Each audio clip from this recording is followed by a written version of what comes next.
केतकरची ही कविता आहे. भारताच्या शिखरावर तेजस्वी दीप उजळला, भारताच्या शिखरावर तेजस्वी दीप उजळला आणि द्रौपदी मुर्मूच्या रूपाने नवा इतिहास घडला. द्रौपदी मुर्मूच्या रूपाने नवा इतिहास घडला आणि साध्या घरातून निघालेली संघर्षाची वाट, संघर्ष महत्वाचा असतो. साध्या घरातून निघालेली संघर्षाची वाट कष्ट जिद्द चिकाटीने गाठली राष्ट्रपतीची मात.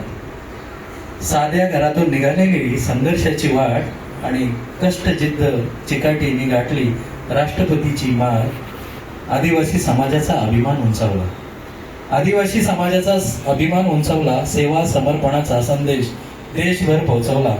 कर्तृत्व विनम्रता यांचा सुंदर मेळ जोडला, कर्तृत्व विनम्रता यांचा सुंदर मेळ जोडला आणि भारताच्या लोकशाहीचा गौरव अधिक खुलला, भारताच्या लोकशाहीचा गौरव अधिक खुलला. प्रेरणा बनून उभ्या राहिल्या नव्या पिढीसाठी, प्रेरणा बनून उभ्या राहिल्या नव्या पिढीसाठी. आणि द्रौपदी मुर्मू नाव झळकते भारताच्या प्रगतीपथासाठी, द्रौपदी मुर्मू नाव झळकते भारताच्या प्रगतीपथासाठी. धन्यवाद.